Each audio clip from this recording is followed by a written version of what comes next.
Here we are again. Hey, we're here again. Yep, I'm Stefan with Trevor, my good friend. I'm Trevor. And we are the second best realtors on the internet. I think this title's working for us, Stefan. It's working. I think it's highlighting something that is funny about both of us. Yeah, it is. Because I don't think either of us like to be center of attention kind of people. We can be. Well, yeah. Because we're both outgoing. Yeah. Okay, maybe we do like it a lot. Maybe we do. But I think that's maybe why you're this. We are the second best. So we're overcompensating. Overcompensating. Yeah. It's a very common thing for people to overcompensate. So you know what? We're overcompensating. But hey, here we are. We're undercompensating. Undercompensating. Under. Yeah. I don't know what the proper term for that is. We're just trying not to look like. Yeah. Moving on.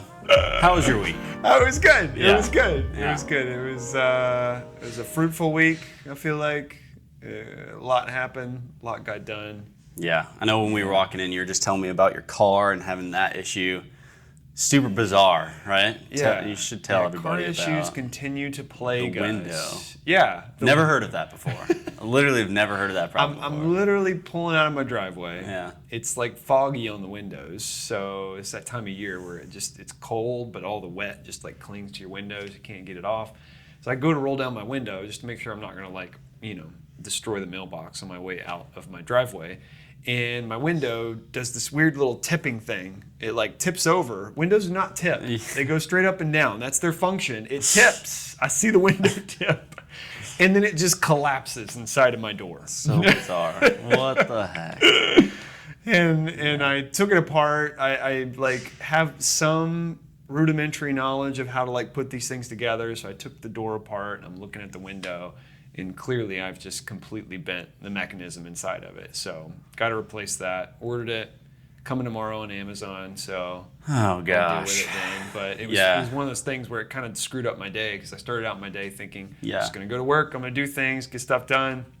And then suddenly I cannot secure my car. Yeah. Oh my gosh. And I've got laptop and other things in the car that needs to stay there. And I'm like, well, I got to deal with this right now. Mm-hmm. So right now it's up. I managed to get it to stay up, but if I roll it down again, it's going to collapse inside of my door. Stay down. Yeah. So weird because it's like you don't think when someone says car problems, I'm thinking engine. I'm thinking like something's wrong with the AC. And I did have one of those recently. We both had those. Yeah. We found out it was the battery, by the way. Somebody told me it wasn't the battery, but it was the battery. Battery? It's like simple changes sometimes. Yeah. I can, Stupid. But annoying. All of it is annoying. That's for sure. We're good. I'm glad we're here. We're doing the thing. We're here. And your week went pretty good? Yeah. No, week was good. Trying to think if anything crazy happened. Not that I can think of. I'm going to the state fair on Friday this week, so fun. I'm excited about that. Got some friends coming to town. You like the fair. We talked about this I do like the a fair. little bit. I do like the fair. You like it. My wife does not like it. No, it does not like it. I like it. Yeah. But that's because I'm all about some funnel cakes. And, hey, if you want to come to the fair with us, we're going. Ears. I should come with you guys and not tell her. I just tell her, hey, babe, I'm going out with the girls tonight, and we're just going to hang out and have a good time. Yeah. Don't worry about it. We'll be back. And don't even tell her we're going to the fair. Yeah, and then just a bunch of selfies at the fair. Yeah, I'll hide those. She didn't have Instagram anymore, so I'll just post one Instagram. Just a bunch of Instagram stories. Yeah. Oh my gosh, that's good. Me and Stefan on the rides. Yeah, on the Ferris wheel. We're Me up and there. Stefan on the Ferris wheel. Linked arms. Me and Stefan with a deep fried, what is it, Twinkie they do, or not the know. Snickers. But get this. So I love the fair for the food, but recently just having some problems with some gut issues. So my nutritionist is got me going on a carnivore diet, and so very like strict and like I'm very like I'm gonna do my best to stay with this diet, which is frustrating because the state fair's got all of the fun fried goodies, the sweets, the sugars, and carbs, like everything that I cannot have. Yep. So I'm going to be locating the steak wherever somebody's got to be making some great steak somewhere, and I'm going to be finding that. They got some good steak stuff. Yeah. Can you do bread at all, or is it just all? got it all. I mean, can I? Yes. Like it's recommended. No. I mean, like it's not part of the diet, but Get you we'll one see. of those like Philly cheesesteak things. Yeah. And then just say no bread. Yeah. Get a spoon and a fork. Honestly, like that, I might, because that sounds could work. super That could work. good. They got good. The guys with the chicken and stuff like that. Yeah. Turkey legs. I'm sure they Yeah. have some of that. All that All the stuff. good stuff. I'll make it work. Just some of the things I won't be able to have. But that's what it is. We'll enjoy it. Yeah. For me. Yeah, for my I sake. will. I'll send you some pictures. But all right, so let's get into it. I know last week we spent some time focusing on me, learning about myself, which was awesome. Getting to know Stefan. That was fun. That was a good one. Yeah, it was great. Now we get to kind of switch roles today. All right. We're getting to know Trevor. Who is Trevor? We're gonna kind of structure it the same way. I want to start with like the due diligence period, so we're really investigating, kind of diving into who Trevor is. So I wanted to start kind of this interview with a fun question at first, with what is your favorite memory from when you were in middle school? I know that's a while back, but middle school is like the most awkward phase of anyone's life. Okay, well, we gotta get back to the dregs for this one. So, thinking about this question, immediately good memories don't come up. Perfect. I was like, okay, he's gonna say good things. No, all the bad things run through my mind as I think about middle school. Although I'm sure there were a lot of good things that happened too. Okay, let's see. Probably my highlight from middle school was football. Yeah. I played football since I was a kid, even younger than middle school. But in middle school, you actually start playing for like the team. It was like tackle football at that point. It was right? like tackle. It was like real football. Yeah. And you're playing for the school team, right? You're no longer like playing these little like minor league things or whatever they call them, like the little group leagues. And now it's like you are playing for Mount Pleasant Middle School. That was me. I was Mount Pleasant Middle School Tiger. That's awesome. And I loved it, man. Yeah. I had like even the conditioning and like the training over the summer was like so fun because you just get like this camaraderie with all your friends. Mm-hmm. And then you have the season where you're playing against all these other schools in the area and you're traveling around and like doing this school stuff. What position were you? Do you remember? So yes, I was actually significantly chubbier than I am right now, believe it or not. And I was always a lineman. Yeah. Like, I mean, I even played baseball for a little bit in high school, and they called us, me and a friend of mine that played baseball on the team, they called us the Piano Gang. Oh. And we both played, football together too, growing up, and we wrestled together. And so, but the few of us called the Piano Gang because we were so slow. Oh my gosh. And we ran like we had a piano on our backs. I was like, where is this going? Did they put piano together? No, just ran like a piano was on our shoulders, basically. It was that slow. But we were always the lineman crew. That's so funny. But we, so I played defensive line most of the time. Played offensive too. Yeah. Played both in middle school. But, yeah, defensive line was my favorite. Okay. Rushing the quarterback, trying to tackle him. That's so funny. I was a big guy. Yeah. It's so funny. I can remember back to, just middle school and playing football as well. And I just remember, like, they would just throw anyone on the line. Yeah. Like, I mean, like, I remember, like, guys that weren't supposed to be on the line were on the line. It was just like, because in middle school, you got guys that hit their growth spurt, hit their puberty, like, way earlier than others. And you got these, like, men and these little boys. And it's like, okay, like, how do we make a team? But that's cool. It was a blast. I love football growing up. That was one of my favorite times in middle school and high school. But probably one of the highlights of middle school because everything else was very awkward. Yeah. Middle school dances. Yeah. It has its moments. It has its fun moments. It has its awkward moments. It's got it all. I feel like I hit my stride in middle school though. Elementary school is just kind of like whatever. You just got teachers, you're learning stuff, trying to figure it out. Middle school was like, no, I'm going to figure out who I am. Yeah. Going to get my friends. Yeah. Going to become that person that I want to be in school and growing up. Yeah. So. It is interesting because I feel like a lot of people would think, even like after you saying that, I would have assumed like high school is kind of the formative, like, okay, who are you? But when I think back to it, it's like, no, middle school is like, where you kind of choose like, okay, I'm going to play sports, and then like it kind of morphs into that into high school. It does set the tone. So that's I've never thought about it like that. It's Oh, that's good. All right, so let's go into the next question. So let's go to, what is your favorite hobby? What do you love to do when you're not working? Hobbies. So I have a lot of favorite hobbies, Yeah. but probably my tip-top favorite is music. Okay. I have been really into music as a singer, vocalist since I was in elementary school. I did it for plays and stuff at church, and things at school. Had several plays growing up in middle school and high school for school stuff too, and so vocals kind of came natural. My parents were both singers, so I just kind of learned it from them. Yeah. And I got to college and I actually picked up an instrument for the first time, started learning guitar. Nice. Later picked up piano a little bit, so that's a hobby that I'll never put down for the rest of my life. And it's something I love investing in. I love learning more about, growing in, and it just brings me a lot of happiness and joy. Yeah. To play instruments and sing and all those kind of things. That's such a cool talent that I feel like is something I've always wanted. I grew up playing instruments, but never get any into it. And I've always loved to sing, but I'm not that good.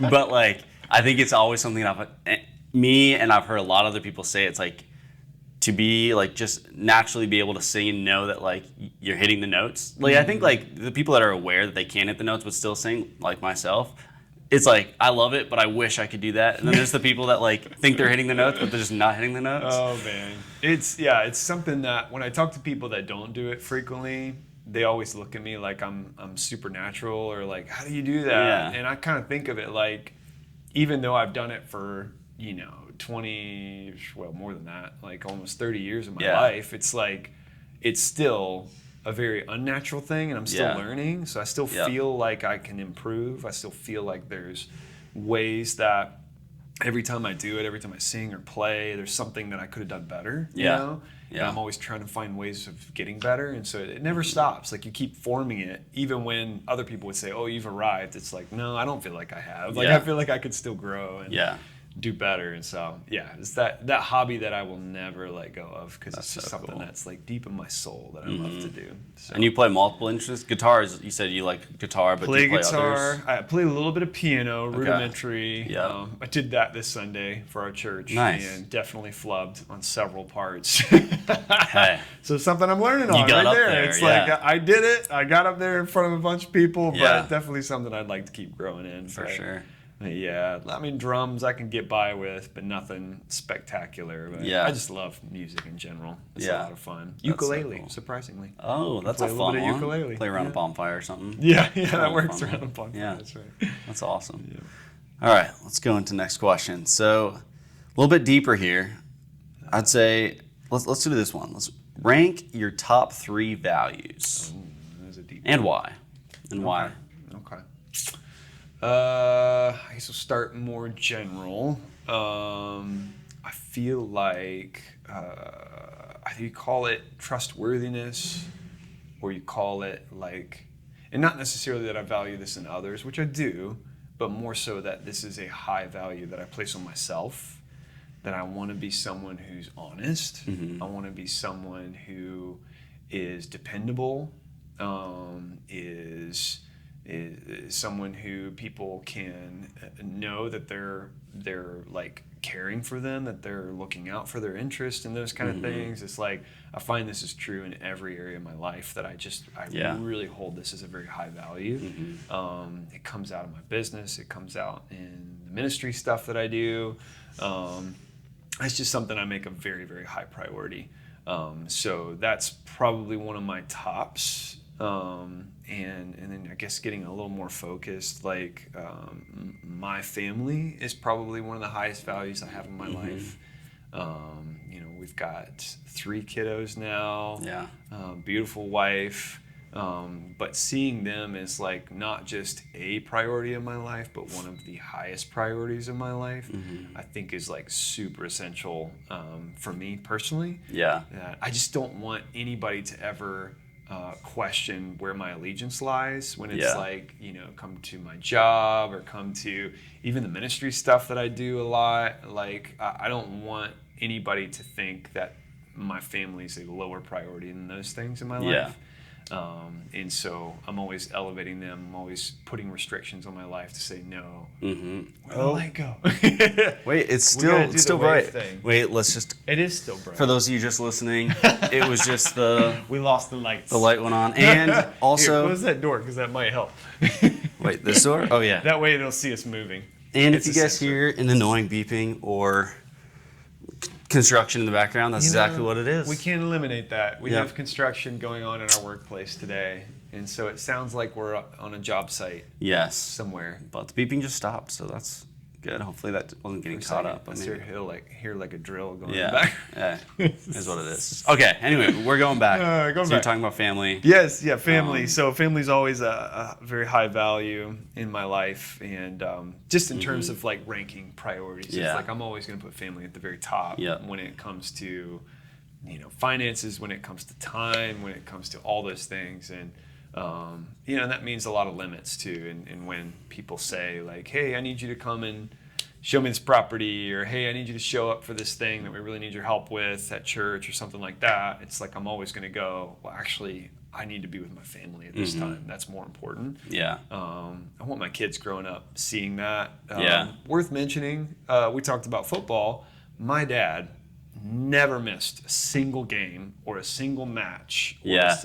Wow. My entire growing up from elementary school all the way to high school That's huge. was always there. Yeah. And I think about the amount of time he sacrificed to be there. He even coached some of my like little league teams and stuff like that. And so it was just such an image of how much a priority family was to him. And I was an only child, so granted, he didn't have to go to like 20, different children's games and stuff every week. But still, like the amount of time that he invested just shows me that's the kind of dad that I want to be for my family. I want to be able to be there for them. And if that means sacrificing time or maybe not doing as much as I could at my job or in ministry or in relationships and stuff like that, I feel like that's the higher calling, the higher value for me. And so I'll always put that up highest. And that's something you're going to remember. I mean, like, even just him showing up, it's like you remember that, even though there was probably so many other things that, like, he showed up in different ways and did all these things for you, but it's like that you for sure remember. But that one in particular, it's like football was something that was important to you. Yeah. And at the same time, like, he showed up for that and was there for all of them. Where it's like, that's a memory you're going to have forever. Yeah. Like, no matter what. And it's like, that's super powerful. That's really cool. Yeah. It really made me who I am today, and I really want to honor that and keep that going. That's for really my cool. family too. So, and then the third and last is actually, I think it's one that you expressed last week too, but just my faith. If there's anything that is the highest priority in my life, it's that. Everything that's shaped around, my other values of family, trustworthiness, even just the things that I'm not mentioning that are values in my life, like just being, a good business person, doing things with integrity, humility, like all those things, they all revolve around that one central principle, which is I'm not really doing this for me. I'm doing this for Jesus. I'm doing this because he taught me a better way to live, and also because I just have received his love and grace, and that's something that I give, and I don't make it. I work really hard not to make it something cheesy that comes across in my interactions with people that aren't believers or people that I work with or something that don't have the same beliefs. It's like I don't bring any judgment into those relationships or try to, force them into some conversion experience or something like that. I just live out the way that I feel like Jesus wants me to, and honoring him, worshiping him really with my life is the way I see it. And so my faith is the biggest part of my life because it shapes everything from the moment I get up to the moment I go to bed. It's like, it is why I do things the way that I do it, why I love my family the way I do, why I do business the way I do, why I do ministry the way that I do, all those things. So definitely the highest value of my life. For sure. That's awesome. That's awesome. Okay, let's have a little fun question here in between before asking some real estate stuff. What would you say is the biggest risk that you have ever taken? Ooh, that's a good one. Yeah. I'd like to say it was climbing Mount Everest You climbed Mount Everest? Or no. I was like, wait. It's a terrible Totally joke. did it. Totally no. Or jumping out of an airplane. Never Yeah. done that either. Wow. You did really get me. I did.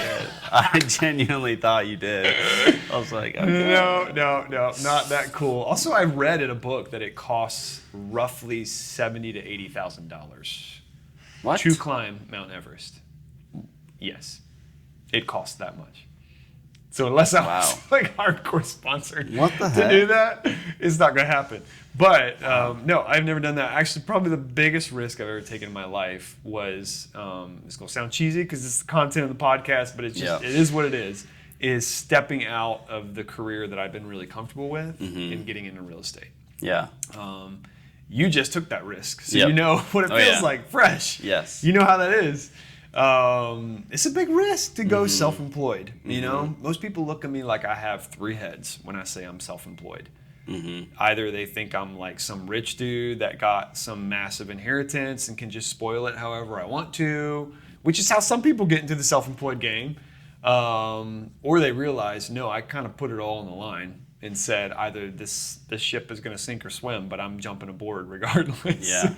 Yeah. And so that was probably the biggest risk I ever took in my life. Yeah. I went from a career, so I went to school, majored, and spent a lot of time to invest into ministry, church ministry, and I did that for about 7.5 years, full time, and I felt like it was the right season and right time, and our family needed it to jump out of that and get into another career. And real estate was my choice, and I jumped into it without any business in my pocket, not knowing at all how it was going to succeed. My wife was not working at the time, or she kind of was. She was starting a business and self-employed as well, which is terrifying. And we just kind of dove in head first and hoped it worked. And thank the Lord it did. He gave us so much prosperity, helped me connect with the right people, connect with this great firm, Love It Properties, taught me so much, helped me get my feet underneath me and start rolling in this business. And I could not be more blessed and just humbled that it actually worked. Right. You know? And did you say you had one of your children at that time? Were they... We had two at that time. Yeah. Wow. Yeah, we had two. Actually, when we started talking about the decision, we were expecting our second. And by the time we made the jump, we had our second. Wow. Yeah. And we owned a home, which was terrifying. So it was like, I cashed in all of my retirement, basically, that I had saved up until then. Yeah. Cashed it out, took the penalty, and we lived off of that for several months just to get it started. And, thankfully I've made back all of that and so much more as a result of the change. But it was... I'm sure that wasn't easy. I'm sure there was some... It was terrifying. It was faith stretching for sure. Yeah. But it was absolutely terrifying. Yeah. Wow. That's a risk. And I think a lot of people can jump to self-employed, can feel that. Yeah. So. Yep. All right, so let's move to contract. So we're getting to the contract session. So more like the nitty gritty, talking a little bit more on the real estate. I know the last question it was a good segue. That was talking real estate. It worked on the segue. And you kind of answered this first question of just why you got into it, or where you came from. So now maybe talk a little bit more on why you felt like that was real estate was the jump that you needed to make. Why was it real estate? Why wasn't it a different self-employed thing, or why wasn't it a 9-to-5 salaried position somewhere else? What in real estate was pulling you there? That was a fun story too. So I was in ministry at the time when we started having this conversation, and someone that I had done some ministry with at the church I was at had just retired from ministry, been doing it for 30-something years, and stepped out of ministry, and he decided to get into real estate. And I reached out to him when I started to contemplate this decision and said, hey, John Heath, by the way, he works for a real estate firm, I think out of Apex, fantastic real estate agent, fantastic guy. Learned a lot from him early on when I was kind of thinking through this. But I said, hey, John, do you know if this would be a good move for me? Do you think I'd be successful in this? And he was just straight up absolutely you would. And he kind of started to walk through why being a pastor was probably the best preparation I could have to be a good real estate agent. Yeah. And because when you're pastoring people, you're really stewarding their emotions, their spiritual health. You're helping them steward their resources well. Like, you're kind of helping them live the best life that they can in the healthiest way that they possibly can. And you're pointing out things that are could be harmful to them. You're pointing out things that will help them grow. And when he started to talk about real estate that way, I was kind of like, whoa, so I can do this, but just help people buy houses or sell houses rather than helping steward their spiritual lives and that kind of thing. And it's a very similar process. I'm helping them negotiate these like big emotions. I'm helping them negotiate these fears and making sure they avoid the pitfalls and all those kind of things. He said, like, that's what we're doing. Like, we are pastoring when we are helping people in real estate. And once I connected those dots, I was like, okay, I could totally do this. Like, I would not just be able to do this, but I would get a lot of joy from this. Yeah. Because I think the fear was going into any industry, if I'd end up behind a computer at a desk in some big office, I would have died on the inside. Like, it's just not, I'm a people person. I love to be around people. I love to help people. That's like one of my favorite things to do. And so finding a career where I could connect the passion to help people and serve them, but also like not be so tied down to like this restriction of how I was to help them, but actually kind of see it in a relational way and kind of a flowing and ebb and flow kind of way of serving and looking out for them. That was great. Like, I got so excited. And I guess another thing that I realized once I kind of made the leap or started to investigate a little bit more is this was me in middle school, high school. I was a total nerd when it came to like taking all the classes I possibly could that made no sense to where I was pursuing. I knew I was going to be a pastor. Yeah. Like, I was going to school I chose that when I was in elementary school, I think. Yeah. I'm going to be a pastor. Everybody looked at me like, what is wrong with you? And but when I was in school, I was super interested in math. I was super interested in science. I took every AP class I can get my hands on. Even when I went to college, I took chemistry as a pastoral ministries major. And they looked at me like, what are you doing? Yeah. Like, you don't need to be in here. You got to take one science, but you don't need to take chemistry. And I was like, I like chemistry. I don't know. It's interesting. And so I'd always been like intrigued by mathematics, by statistics, by strategy, all those types of things. And so I realized really quickly real estate's going to scratch some of those itches that a lot of the ministry roles I'd had in the past did not. And so that's been a lot of fun for me too, is like kind of exercising these other things that I like to do inside of me and putting them to practical use for people. Because that's something I loved about math and stuff. It's like, I don't really like it when it's just on a page. I like it when it becomes practical. Yeah. Physics was probably my favorite subject ever. Yeah. Because it's like practical science and math. It actually starts to exercise in the real world. And so that's what real estate became for me. It's kind of like a way to exercise all these fun little goofy things that I am nerdy about. That's awesome. Do you feel like you're kind of meshing that together of like your pastoral role and now as an agent, now like more personally, like your faith within real estate? How do you feel like your faith has either been challenged or you've been able to implement that into real estate? And how do you think real estate has challenged your faith or maybe like made you like think like, what am I doing? Or like, has that ever happened? Have you ever like come to that? Give me one example of maybe that. Yeah. Well, it's both ways, right? It's like you're saying it was challenging, and it's also been a way to like explore it and do things differently. I think what was probably most challenging was you have all these grand morals, in the Christian faith, these things that, Jesus taught you to love others as you love yourself. That's like this massive principle that's really hard to exercise in real life. And then you put the element of money at play within that principle. So it's one thing to just go, oh, somebody pays me to help people. It's another thing to go, if I don't get you to the closing table and convince you that this house is right for you, like the salesman kind of mentality, then I don't get money, So automatically conflicts with Yeah. your morals. I mean, that's just the way that you have to grapple with this in any kind of sales role, is like you are convincing people to do something. You want it to be for their good, but ultimately it's also for your good. And so where does the line cross in which you're actually doing this for your good and not for theirs? You're loving them like you need something versus loving them like they need something. What's the better thing? So one of my favorite stories to tell new clients, really to build trust with them, but help them understand, is early on in my career, a moment came when I had a choice to make a selfish decision to try to make money, or to make a selfless decision that would ultimately cost me a lot of money.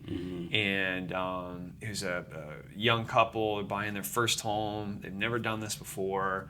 Working with a lender I've never worked before, but the lender was like all talk and all show, and kind of convinced us to try something that was a little bit risky. And I didn't realize how risky it was.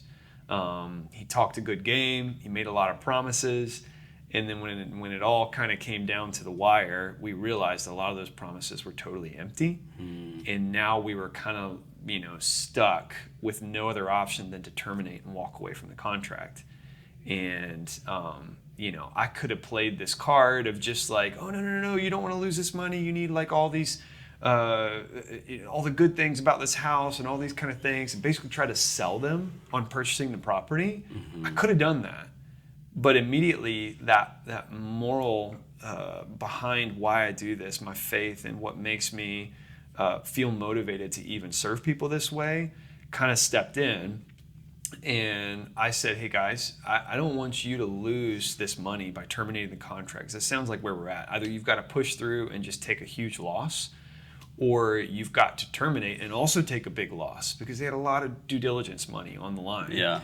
And so I said, okay, what if I was able to give you guys $7,000 to complete this transaction? And they're like, well, how would you do that? Like, that's not possible. And I said, yeah, it is, because that's the commission I'm getting from this transaction. Yeah. So what if I push this out?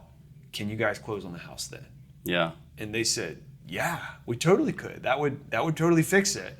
So I said, okay, let's go. And they're like instantly like, you can't do that. And I'm like, no, I'm going to, because it's the right thing to do to get you to the finish line and not hurt you in this situation. Yeah. I've learned a super valuable lesson through this. Never worked with that lender since. Yeah. And also I've learned to put my clients first, Yeah. and I want to honor that. I want to put my faith where my money is, I guess, so to speak. Yeah.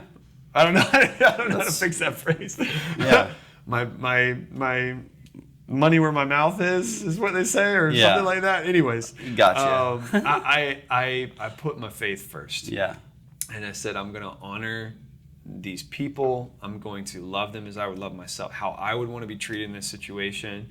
And it worked out great. They're still living in that house. That's I go and awesome. see them at least once a year. I get to pop over and see them and drop good. them a gift and say hi. And How hard was that? I mean, like, genuinely, like, I think it's so much easier. I love that example, because I feel like it's so easy to talk, and you said it was the beginning of your career, so it's like, I'm making a good amount of money, I can just, shove this that was not commission the check case. away. It's like, That I was can't not the imagine, like, making that decision, and, like, the gut feeling, even though you know it's right, you're like, but, like, this is, like, how I can provide for my family. Like, it's like, how hard was that? Like, it was really hard. That was $7,000 or $8,000 that we needed. Yeah. Right then. Yeah. That was not $7,000 or $8,000 that I could just burn. That was that was so necessary for my family, for my 2 kids at that point, for my wife, who was not working at that point. I think she was staying at home with both the girls, and so it's like, it was a massive. There was a massive fear element in, like, do I just not play this card and try to force them to go through with it? And it was like, but it, like, something in me said, trust God, like, just believe that He'll return this, believe that you're not going to lose this. And I did. And the crazy thing is, like, He showed up so big in the future that client has been definitely my highest referring client going forward in my whole career. Yeah. They've continued to send people my way. And it's just something that I felt like that was stretching, that was allowing me to see. That's not the only time I've done that in this career. Like, I've continued to kind of make that a principle. Like, if I can help you and it's an emergency, I'm going to wave at this light so it doesn't go off on us again. Oh yeah. But if I can put something out there that's going to help people, then that's a better use of my commission than just like pocketing it and hurting a relationship, you know, or not loving someone as completely as I could. Yeah. There's so much more longevity in serving that way.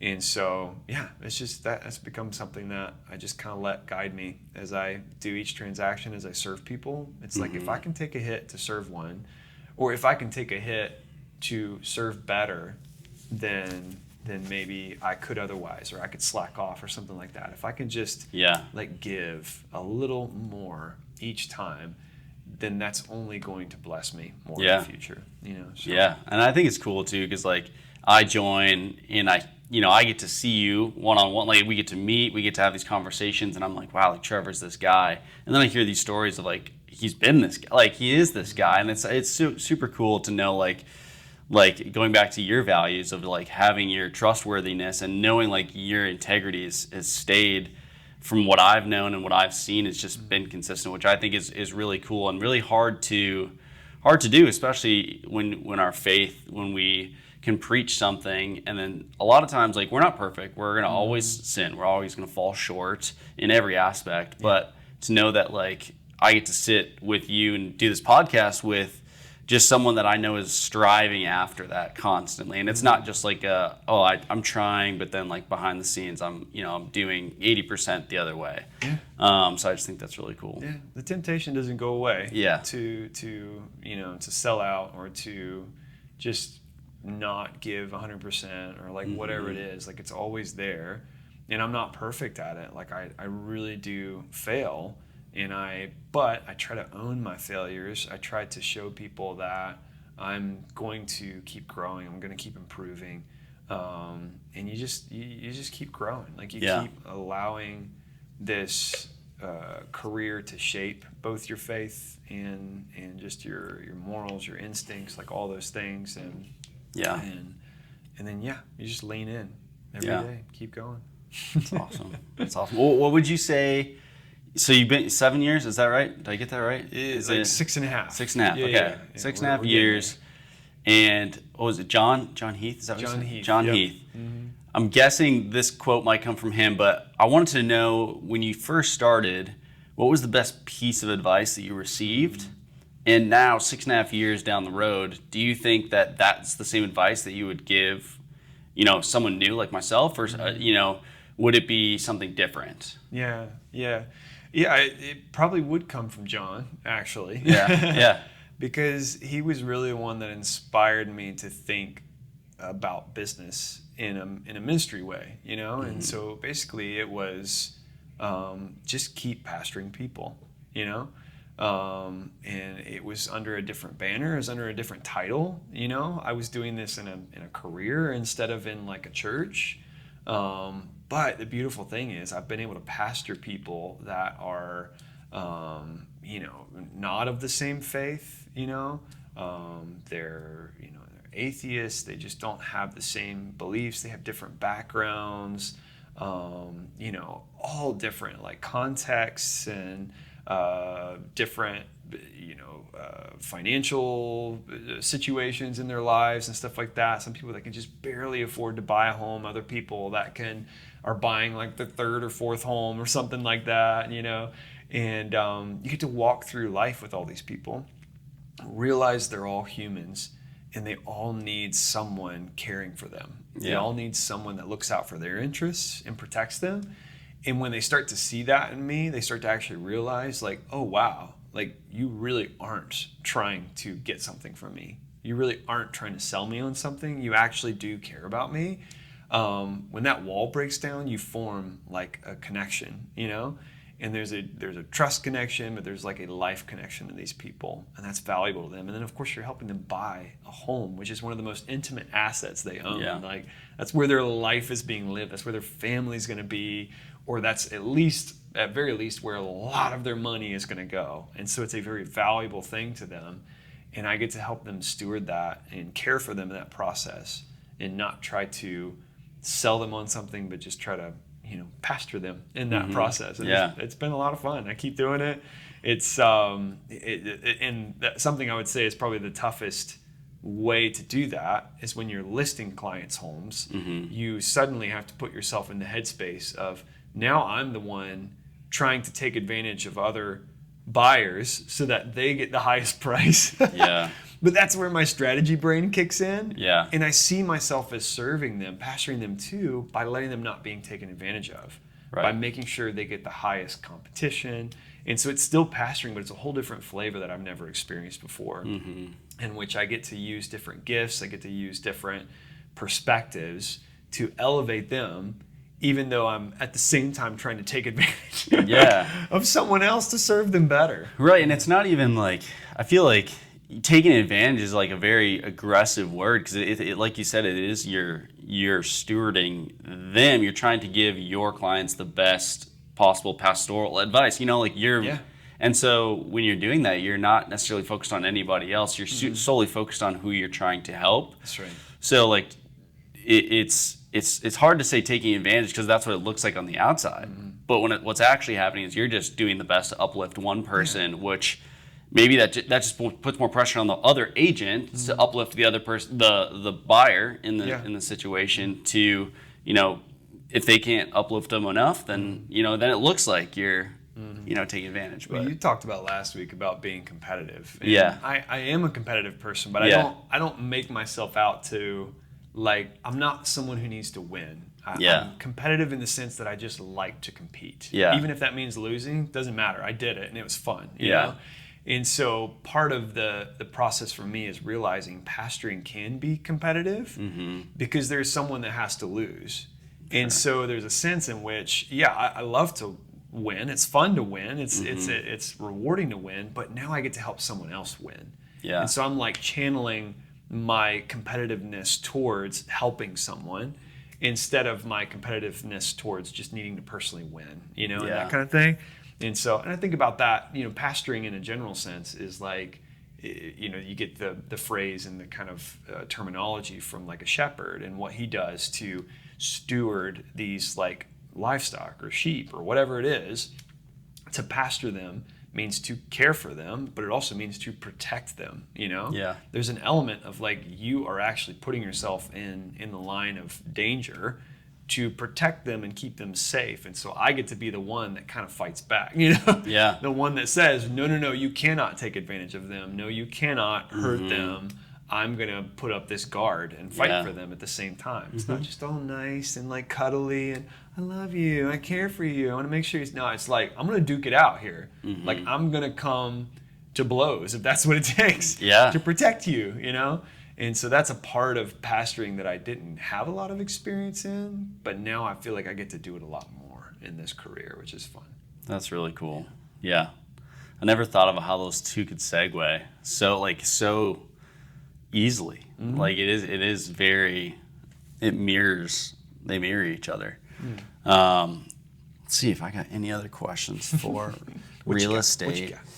Oh, here's a good one. We'll do our last little real estate question and then do some fun ones. In real estate right now, what would you say is the scariest thing? What would you say is the most exciting thing for you? Let's talk about like the day-to-day. Let's not necessarily talk about like real estate as a whole, or like agreements, or like the whole national whatever. Let's just talk about Trevor's day-to-day.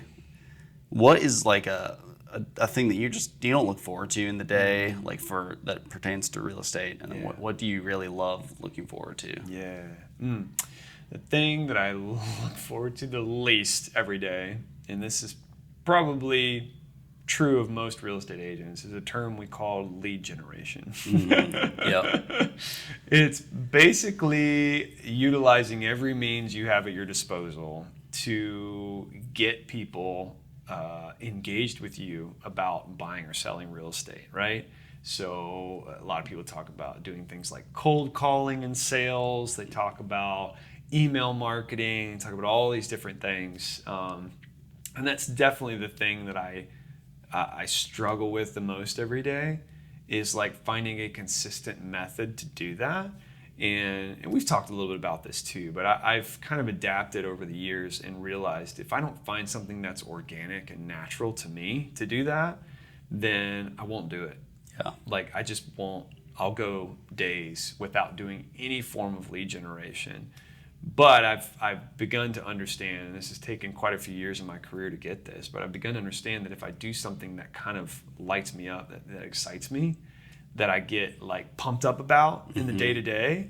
Something I love to do is videos. Like that's just fun. Yeah, you're good at it. I get into this creative space where I can, start to. I have a drone. I fly that drone. That was something fun I learned in real estate in 2020 when everything was locked down. I was like, I'm gonna get a drone license. Yeah. I had the dinkiest little drone at that point, but I've since grown, have an excellent drone, and been doing that a lot. And so I just take it out to places, neighborhoods, spaces, and film different areas. I get my camera out and walk through houses and stuff. And that's like really fun and creative for me to do. And it actually becomes a really valuable way to what we call lead generate. Yeah. So this isn't the cold calling. This isn't like texting 100 people in your phone every day. This is like doing stuff that lets people know you're in the space, you care about it.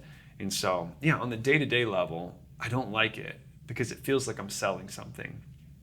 But if I transform it into something that I just like to do, something that I enjoy and get a lot of like fulfillment through, and do those things and hyper focus on those things. Even this podcast is something that we both enjoy. Yes. But it's actually a form of lead generation, and people just know more about us this way. They know that we care about different things. They know our values. They know that we're in real estate. And so it's like, this is a way to do this that actually pulls on my passions and makes me excited to do it. And so very thankful for you partnering me in this, because it's something that like I have a hard time with. I really hate waking up thinking I need to lead generate today. And it's worth saying too, like lead generation to me is a very relational thing too. So it's like I can do this content, I can post, I can market, all those kind of things. But if I'm not just having relationships with people, then I won't get inspired to do it. But if it's like calling someone up and saying, hey, let's get lunch, that is a form of lead generation, and yet it's actually doing what I love to do, which is just be in relationship with people. And so those things are, maybe I answered both of those questions. No, it's like the thing I'm most fearful of, and yet the thing that if I just trick myself and make myself do something that actually I love to do, it ends up being my favorite part of this job. And it's funny you say that. I was talking to someone yesterday or a couple days ago, and they were saying the exact same thing that you were about.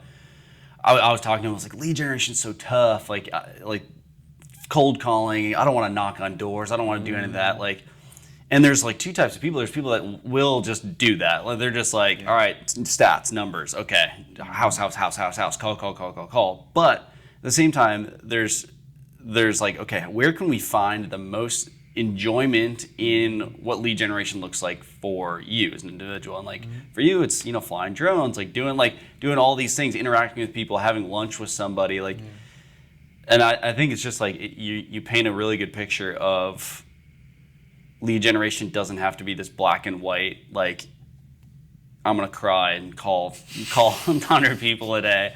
It's like, no, like you don't have to. You can. You sure can. And it statistically is going to be faster. But it's. I keep hearing this excellent quote recently. Everybody says it, but it's like it hits me when I think about what motivates people to be successful. And it's basically like, I guess it's a question someone's asking, like, how do you find people to build a ship? Like if you're just going to build this massive, ship that you want to sail out into the ocean with, how do you find it? Do you teach them how to do woodworking? Do you teach them the proper way to sail? Do you teach them like the rudiments of navigation and all this kind of stuff? And the answer to that question is none of those things. The answer is teach them a love for the sea. Teach them a yearning for the horizons, Teach them to imagine what it would be like to be out there on a pirate ship in the middle of the ocean, being pushed by the wind and the sails and just braving the chaos of the ocean. Teach them how to want that, and then all the other motivations will flow. Yeah. And so I love that idea is if you tap into your passions and you're focused on those things, it's going to drive you to be the most successful you can be. Versus if you're just focused on like the nitty gritty and the things that people say that you're supposed to do, but it doesn't line up with your passions, you're probably going to burn out and stop doing it and just give up. And that's where I've tried to shape like, okay, what I'm going to do is going to line up with my passion. It's going to line up with the things that I feel excited about, because then it gives me like longevity. It gives me like a trajectory to focus on and get more done with. I love that. That's honestly helping me right now, just trying to figure out, hey, what does it look like for me? It's like, yeah, like you really do. You're exactly right. Like, I mean, just focus on the things that you enjoy and work those into your job. How do you mesh those together? I love that. Yeah. Yeah. All right, let's kind of close this ship. Close it down. Close Closing the ship. I'm just time. using ship. Yeah. Closing the ship. Just because you just said ship. All right. So, another fun question to kind of finish it out. If you could eat dinner with someone famous, dead or alive, who? Oh, that's a good one. I could give the cheesy answer, but I'm not going to do it. Yeah. Obviously be Jesus, because he had the coolest parties ever. Yeah, you're going to eat food with him all the time later. So I'll get somebody there else. in heaven, hang out with him for ever. So somebody else. So I would probably pick. I'd probably pick Martin Luther King Jr. Oh, that's a good one. Why? I just feel like he is one of the coolest guys that ever lived. Yeah. To one, be a pastor, which was cool. I identify with that. But two, to take it to such a powerful social level in which he actually did the opposite of what most social activists were doing in his day. Instead of trying to make himself known and be aggressive and all this kind of stuff, he literally said he opened himself for people to take advantage of him. Yeah. He just opened himself up and said, I'm not going to stand for injustice anymore. I can't imagine the wealth of wisdom I would get from that guy if I could sit down with him and just have a conversation. Teach me how you did this, what you did, to stand up for everything that was right, and yet ultimately just be taken advantage of for it, but make the most massive difference in recent history that I can think of anybody, The guy changed our nation, absolutely transformed it. And it wasn't because he did everything right. Well, no, he did. He did a lot of things right. Yeah. That's not necessarily, it wasn't because he did everything the way that the world thinks he should have done it. Yeah. He actually did things that challenged every status quo, pushed back on all the norms, and yet held to his principles and his morals and his faith above all. And for that reason, transformed the world, really. Yeah. And so I just can't think of a more inspiring character. Is there a question that you'd want to ask him? Oh my goodness. I would probably want to ask him. I'd probably want to ask him, what was your, what was the thing that kept you so focused when everybody else was against you, when you were fearing for your family, when you were fearing for probably your finances, when you were literally in jail and couldn't do anything? What was the thing that kept you so focused on the good things you were trying to do? Yeah. I think I know what his answer would be, but I also would love to hear it from his own mouth, because the man had a way with words. Yeah, he sure did. That you just can't, just poetic but strong and powerful and biblical, and so much of what he said was just based right out of scripture, and and yet he internalized it so much. Like I would just love to hear him talk to me. This is how I did it. This is how I stayed focused. Yeah. Yeah. That would be one heck of a dinner. Yeah, it would. That would be one heck of a dinner. Yeah, it would. All right, we'll do the last question here, and then we'll close it out. 5 years from now, where do you see yourself? Same place, same thing, same house. I mean, you can take that wherever you want. Wherever you want. Oh, goodness. I won't make it too long, but I think 5 years from now, I'm challenging myself to see this career going somewhere that is even more organic, is even more, it's even more natural for me to feel like this is a fit for my life. I think 6.5 years in, I'm still feeling like this is not rubbing quite right. Like I'm trying to figure out how to make a rhythm out of this, a life out of this, because I'm starting to see like, wow, I could be in this career for 20, 30, 40 years from now. Like 40, hopefully not. But like I could be in this for a long time. Yeah. So I've got to start setting goals. I've got to start imagining myself in that space. And so I think that's this next 5 years, hopefully I would internalize that by the end of 5 years and be okay with just being there. Most people don't know this about me, but I recently got back into a ministry role, not a full-time role. It's a very, very part-time, but I'm helping at our church in a like official ministry role. And I think something I want to see in 5 years too is a marriage between the two roles. Yeah. Is like not feeling like they conflict with each other, but feeling like they can work together.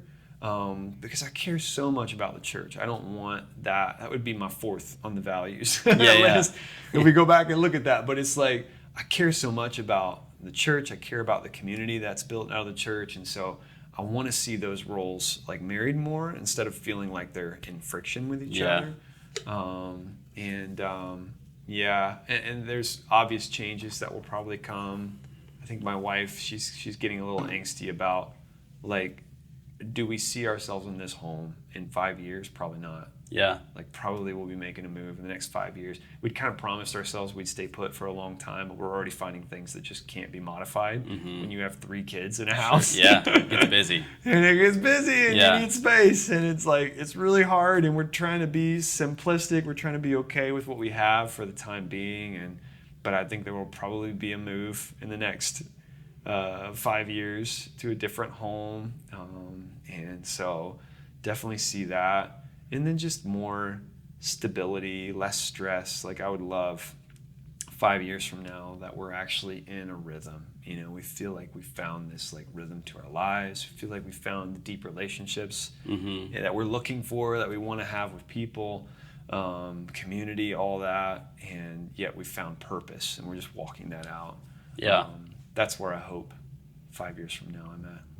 Sweet. I hope that too. Let's go. I'll take it. Awesome. Well, we'll finish with that one. Today, we got to get to know Trevor. Yeah, thanks. So it was a pleasure to ask you some questions. I learned a lot, actually. Thanks for doing it. Good. Yeah, absolutely. But yeah, that's a wrap for the Second Best Realtors on the internet. Also, you guys, if you could leave a rating on Spotify. Yes. And like and subscribe on YouTube as well. That would help us out a lot. Yep. Anything else you want to say? Keeps it going out. No, just stay tuned. We got some fun plans in motion. I think for the future, we want to bring some other folks into this podcast, interview them. So you get to hear even more perspectives on folks that are in this industry and just what they value and what brought them here. And so we'll be doing that. Plus, we'll be hanging out, talking about some more real estate related topics and all that fun stuff. And then about each other and just having fun. Yep. So stay tuned. Let's go. That's a wrap. Bye, y'all. We'll see you later.